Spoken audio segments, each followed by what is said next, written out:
Thank you, Rebecca, for your paper and that introduction. And I'd like to also introduce my co-authors. First, Diana Wall, who is an archaeologist who specializes in New York City. Her interests include colonialism and the intersection of race, class, ethnicity, and gender.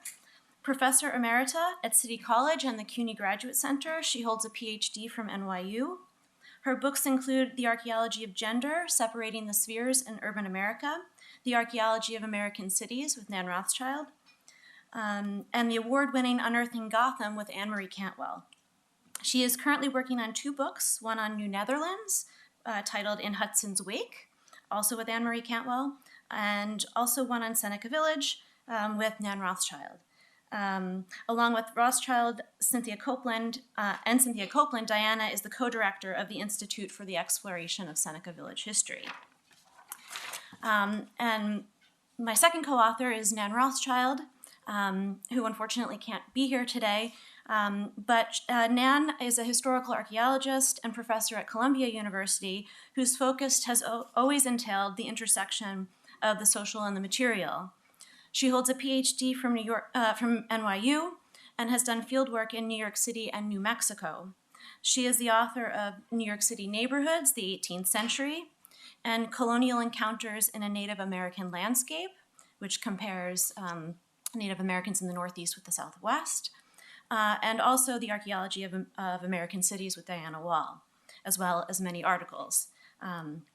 And you just heard that she's also engaging on a book project about Seneca Village with Diana and is also a co-director of the Institute for the Exploration of Seneca Village History. So Seneca Village, which you've now heard referenced a number of times,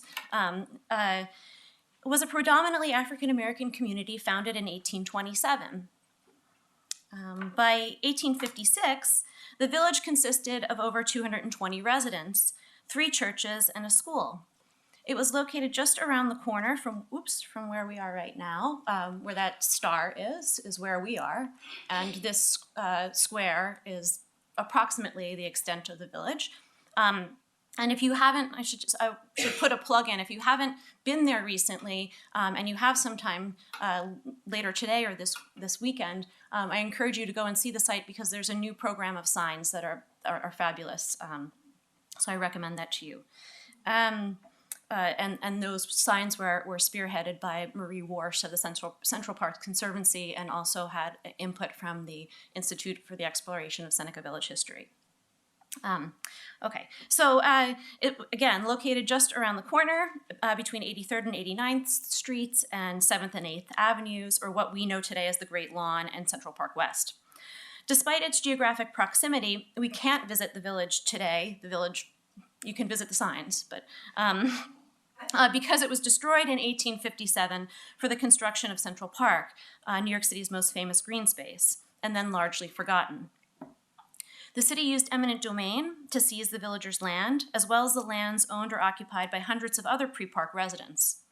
Newspaper stories about the project advocated for the benefits of a large recreational space in an increasingly polluted and populated city, and denigrated both the area's inhabitants and the landscape as impoverished and dangerous. This presentation will discuss evidence uncovered by our long-term historical archaeological investigation of Seneca Village that tells a different story about this community and about the land that they made their home. The seizure of privately owned property, even for public benefit, was just as unpopular in the 1850s as it is today. Many New Yorkers' fortunes, both great and modest, have been built upon real estate, as we all know. They knew how important land was in creating wealth for themselves and for their descendants.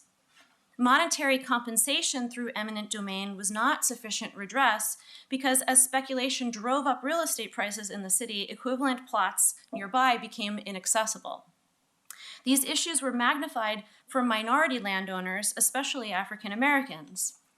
For them, property was not only a good investment. After 1820, ownership of $250 worth of property also gave African American men the right to vote.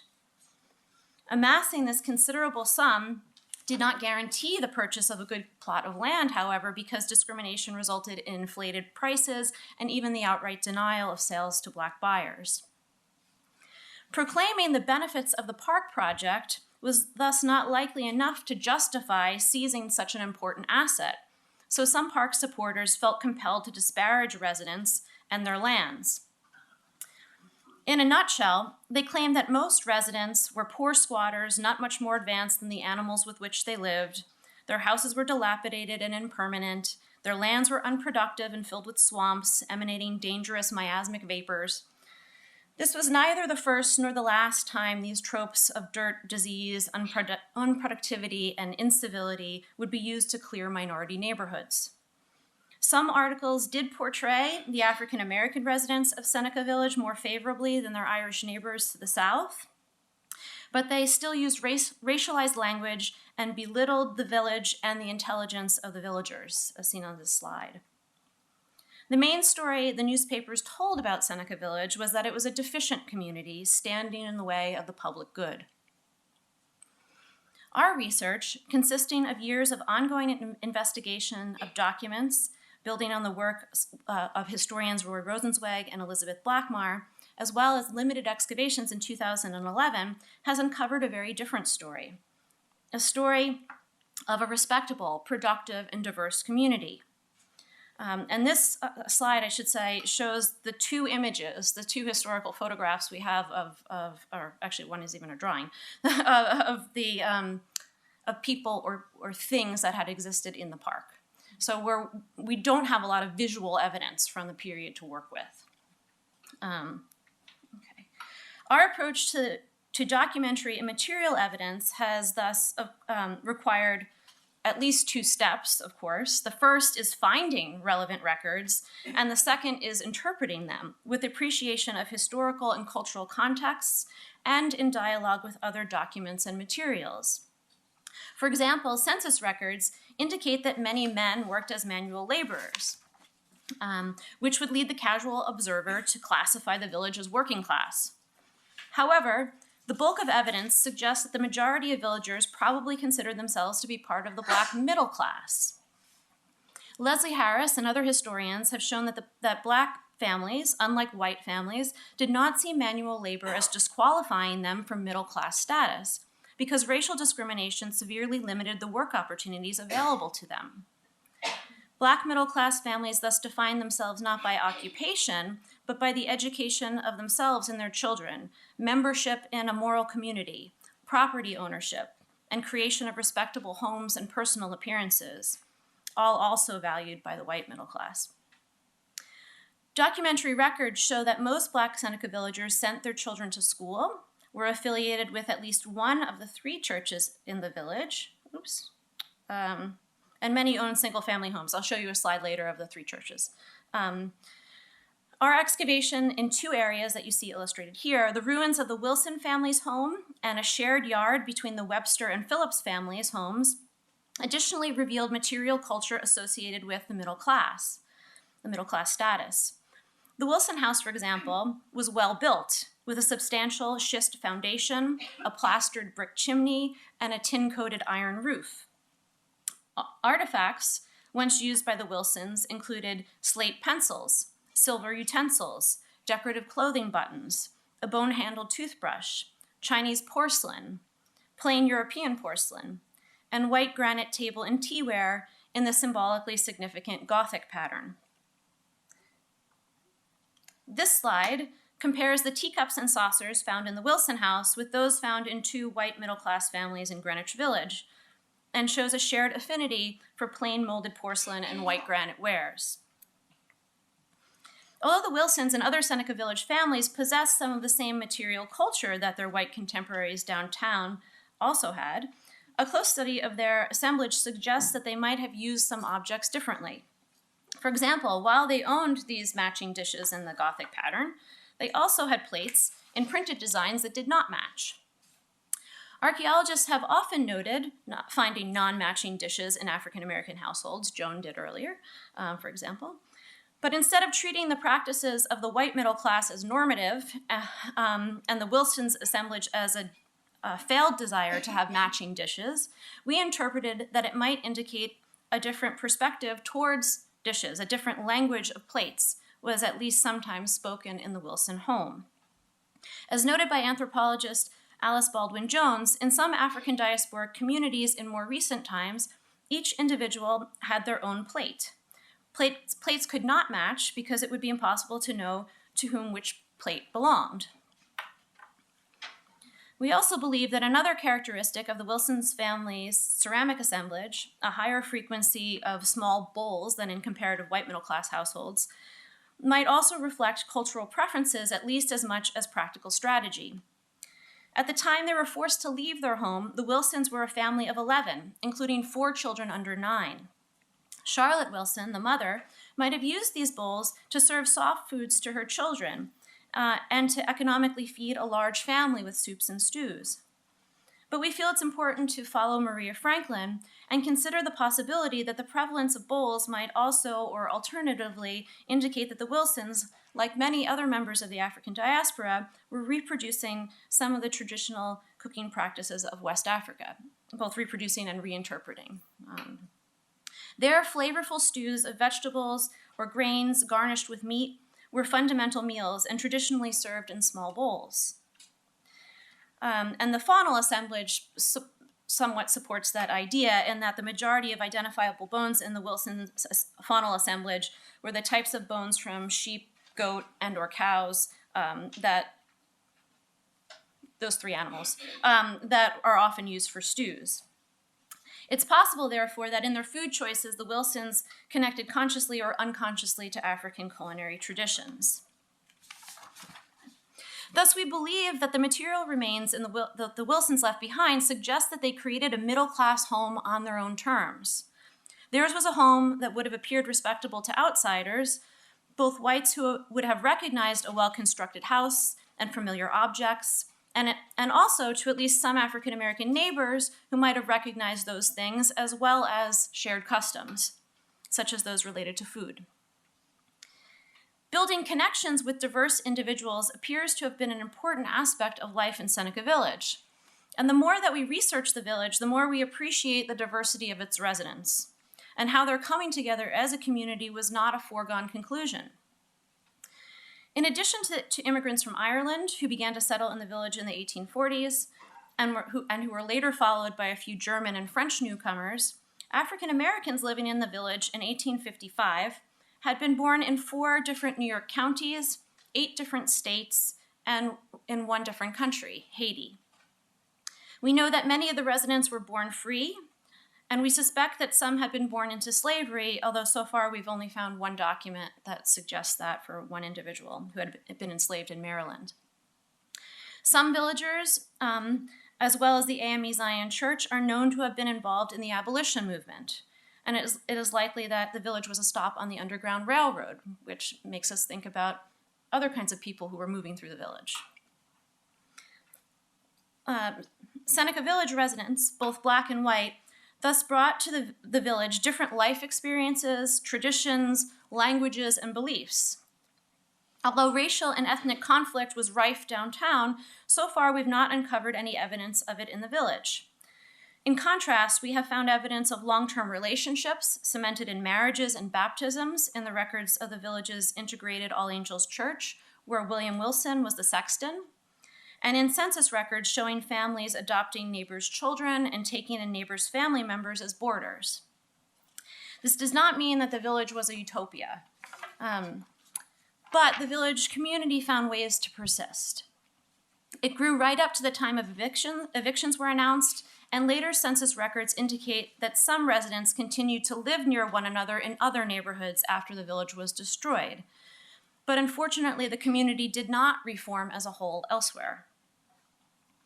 We believe that the village environment and the ways residents managed it was a crucial factor in creating this stable community that could tolerate diversity.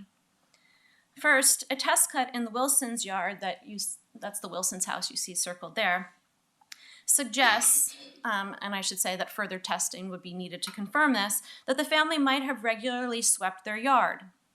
Yard sweeping is a practice common in many parts of the world, including Africa, to clean yards of rubbish and weeds and to discourage the presence of insects, snakes, and other unwanted animals. As Whitney Battle Baptiste has explained, for many African Americans, yards were extensions of the house and attended to as an important part of home space. Villagers' cultivation of these exterior domestic spaces facilitated interactions with neighbors and over time forged bonds. At least that's something we can imagine happening in the village. Second, maps made in 1856 to assess the state of the future parkland, combined with archaeological finds, suggest that villagers made productive use of the land for growing food and keeping animals. The ability to be relatively self-sufficient, and I think this is a theme that's come up a couple of times, and produce their own food was likely among the factors that enticed African Americans to settle in the village. Proximity to the Hudson River gave them access to fish and shellfish, represented in the faunal assemblage from both the Wilson House and the Webster and Phillips Yard. The Webster and Phillips Yard also contained many teeth and jawbones from sheep, goat, and pig, suggesting one or both families raised and butchered those domestic animals. Gardner Sage's so-called Central Park condemnation map, made to assess residents' property values, also indicated that many African Americans and Irish villagers had barns, stables, and sheds. This suggests that the norm was to keep animals in these specialized structures and not in homes, as implied by newspaper articles. A curry comb that you see here on the top right, used to care for horses, was found in the Wilson House and might evidence how animals also could have facilitated relationships between neighbors, because the Wilsons did not have a stable. So the comb raises the possibility that Mr. Wilson, or perhaps one of his sons or daughters, cared for a neighbor's horse or kept his own horse in a neighbor's stable, perhaps that of the nearby Irish Gallagher family or the African American Scudder family. A version of Egbert Vielli's 1856 map that we only recently uncovered shows even more clearly how villagers cultivated the land that was described in newspapers as swampy wasteland. Trees in orderly rows point towards the presence of orchards, while patchwork sections denote planted fields or gardens. There was poor preservation of floral remains in the Wilson House and in the shared yard, but we did discover some elderberry and raspberry seeds, as well as many stoneware vessels used for food storage and preservation. And because it's been brought up also, I should say that thinking about water in the shared, near the shared yard, there was a space that during our excavations often stayed wet. And in that same area, we found an original park-era Olmsted drainage pipe that suggests that that area was wet in the past, too, and that sort of makes me think about kind of proximity to water and the ways that the community was able to use wet areas to their advantage and make them productive. So lastly, we know from both documents and GPR testing that each of the churches, here's a slide with the churches, and this is actually the Sage map that I referenced before. Each of the churches in the village had cemeteries. In fact, obtaining land for burying deceased parishioners was one of the reasons that the African Union and AME Zion churches moved to Seneca Village. The desire to be near family members in both life and death was likely a motivating factor for individuals to purchase land there as well. The village thus contained not only spaces of social interaction and food production, but also critical sacred spaces that were the resting places of ancestors. We'd like to conclude by briefly addressing three larger points connecting Seneca Village's past and the present. First, Seneca Village was only one of many communities in the US that have been destroyed for the, quote, public good. And minority communities, particularly African American communities, historically have borne the brunt of those endeavors. Second, this fact, coupled with other discriminatory employment and real estate practices, have resulted in far fewer blacks than whites being able to reap the benefits of property ownership. And these benefits include things like securing loans to start businesses and send kids to college, passing on wealth to descendants, and forming advantageous social bonds with prosperous neighbors. Reduced property ownership over generations has been cited as the leading cause of the staggering wealth inequality between Blacks and whites in the US today.